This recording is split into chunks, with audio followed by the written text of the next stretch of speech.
Hey guys, this is EckhartsLadder. Hello and welcome to another Star Wars video. So, the final episode for the Clone Wars brought up a pretty interesting issue. Ahsoka is targeted by Order 66, despite no longer being a part of the Jedi Order. Rex, of course, tries to use that to negotiate with the rest of the 501st, but is unsuccessful, partially because, while under the effects of the inhibitor chip, he gave the order to execute her himself. But the Jedi and the Sith do not hold dominion over the Force, and especially in Star Wars Legends, there were many other Force groups outside of just the Jedi, some of which were even active during Order 66. So what happened to them? That's what we'll be discussing in today's video. Before we get into things though, I just want to once again thank everyone for subscribing to the second channel recently. We had a great Empire War stream last night. We started a new campaign as the New Republic, and it's just really nice to see the second channel getting some new faces, and I love seeing some of you that I know from EckhartsLadder over on X2. So if you haven't joined already, help me join. I would really love to hit 100k by the end of the year if that's possible. Anyway, it might not surprise you guys that Palpatine largely, when executing Order 66, targeted not only the Jedi Order, but most Force sensitives who could rise up and oppose him. However, that wasn't universal, and we'll talk about some exceptions later, but before we do, let's look at the Mira Luca, which I think are a good example of how the average Force sensitive was treated. And the Mira Luca are not a Force cult or some sort of sect like the Jedi Order, rather they're a species, with the entire species being somewhat sensitive to the Force and many being extra gifted with the power of seeing into the future. For that reason, as the Ultimate Alien Anthology explains, many Mira Luca who hadn't even received formal training worked within the Jedi Order in some respects, which is an interesting fact that I didn't know before doing this video. Regardless, many still were not affiliated with any one faction, but we get this one sentence which describes how they were treated by Order 66. When the Empire rose from the ashes of the Old Republic, the Mira Luca suffered tremendously. The Jedi Purge wiped out thousands of Mira Luca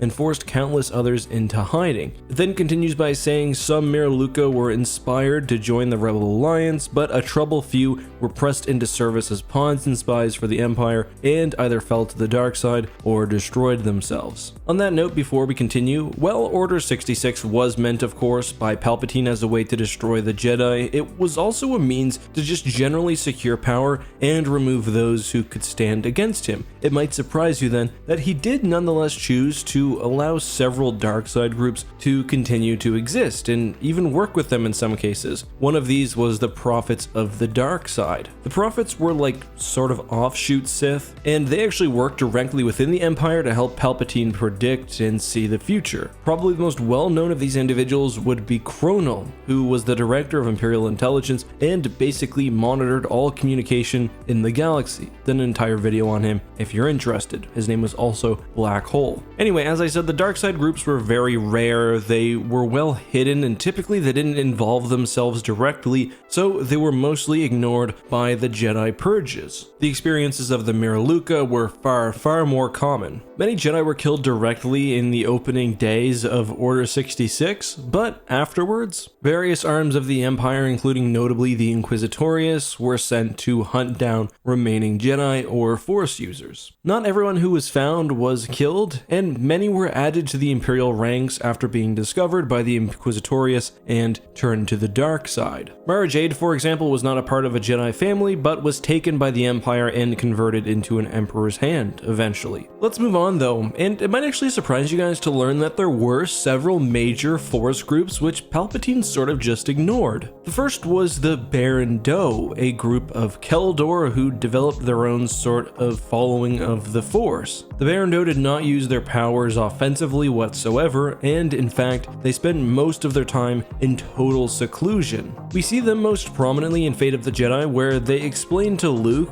that their entire purpose is basically to ensure the survival of their order. It's quite possibly Palpatine just didn't know that the Baron Do existed, despite the fact that there were Keldor Jedi within the order, including including of course most notably Plo Koon. But let's move on. We also have the Falanasi, who were introduced in the Black Fleet Crisis. The Falanasi are another Force religion basically. They called the Force the White Current and had a bunch of interesting abilities largely related to projecting images. We don't know exactly what happened to the Falanasi during Order 66, but a decent amount of them still existed after the Battle of Endor, so they definitely weren't wiped out, and Palpatine probably should have known about them or been able to hunt them down. Maybe the Falanasi were simply not seen as a threat. Another interesting and pretty well-known species within the galaxy was the Ang-T, who resided within the Cathal Rift. The Ang-T had the pretty unique ability to teleport, both themselves and objects, and that's how their ships traveled through the galaxy. The Ang-T also had the ability to flow walk, which was something quite notably used by Jacen Solo, and like the Falanasi, they seemed to be relatively untouched during Order 66. Again, the Ang-T was known to the Jedi Order, and presumably Palpatine was also aware of their existence. However, they were very reclusive and secretive, so most likely he didn't think that they would pose any sort of threat to the Empire. Next we have the Gensarai, who appear in the book I, Jedi and other Star Wars EU works. The Gensarai were essentially lightsiders and generally did good, but had many Sith traditions integrated into their order. Many Gensarai were killed near the end of the Clone Wars in combat with Jedi, and the remaining afterwards would live in some degree of obscurity. At some point, the Emperor became aware of the remaining Gensarai presence within the galaxy and sought to have them exterminated. Nonetheless, a relatively large group of them survived until the fall of the Empire and beyond. Finally, the last group I wanted to mention was the Witches of Dathomir, and despite what you might think, Dathomir witches aren't inherently evil, and in fact, most clans sought to be good and openly were against the more evil ones like the Night Sisters. As I covered in a prior video, Palpatine was aware of the Witches of Dathomir and in particular was even afraid of the most powerful witch, Kethzerion. For some reason, however, he didn't just exterminate the witches, he didn't bombard Dathomir, rather he had a garrison on the planet and ships in orbit to make sure that they wouldn't escape. Kind of a bit soft-hearted for the old man. Again, the witches were generally a force for good, and many of them would go on to join Luke's Jedi Order, so definitely a bit strange that they weren't outright just destroyed. But guys, that's all I have for today's video. I hope you enjoyed this look at the various Force sects within the Star Wars universe and how non-Jedi Force sensitives were treated. Many were killed, but if they were far enough away and little enough a threat to Palpatine, there's a chance that they might have survived. Some of these groups would go on to join Luke in the Jedi Order, or at least help them, and that would include the Gensarai and the Witches of Dathomir, and to a degree too, the Falanasi, but others like the Ang-T or the Baron Do would continue to basically do their own thing. Many of these societies were visited by Jacen Solo after the Yuuzhan Vong War, and in Fate of the Jedi we see Luke Skywalker and his son Ben basically retracing Jacen's steps to try to see how he would eventually fall to the dark side. One notable group I didn't talk about was the Sorcerers of Rand from the Unknown Regions, and that's because I do have an entire video which I'm working on for them. The Sorcerers of Rand were a really interesting faction. They were very, very evil, even by dark side Star Wars standards, so I think you guys will enjoy that when I upload. On that note, today's hashtag AskEck question comes from Eric, who asks, why does Jacen Solo turn to the dark side? It seems like a complete 180 from his character in earlier books. So this is one I can only very briefly cover in this type of format, but essentially Jacen fell to the same trap that pretty much every Darksider who started off as a Jedi does. They're usually manipulated by a person, and in Jacen's case it was Lumaya, and it's also usually many smaller steps and sort of a rationalization of using the dark side to ultimately gain peace and prosperity for the galaxy. Jacen, after the Yuuzhan Vong War, basically believed that the galaxy wouldn't find peace unless he stepped in and sort of imposed it on people. He wanted to be a strong ruler, and through that fell to the dark side. Jacen also had a vision of a dark, powerful figure sitting on what's called the Throne of Balance, which is basically a thing that represents who will have future control of the galaxy. galaxy, and he saw this dark man as a great evil and thought that he needed to do what was ever possible to shape the future so that wouldn't happen. And of course, in that, he ended up turning to the dark side himself and he became evil. There was also the Second Galactic Civil War, and there was just lots of chances for Jason to do the wrong thing, and he consistently did. So it's a bunch of factors put together in a complex way, and if you still don't really understand what's going on after reading Legacy of the Force a couple of times, you can also read Fate of the Jedi, because as I explained, a large part of that series is Luke and Ben leaving the Order and trying to figure out what happened to Jason and how that sort of fall can be prevented again in the future. But guys, that's all I have for you today. I hope you enjoyed this video. As always, this has been your host, Eck. Have a good one, and may the Force be with you.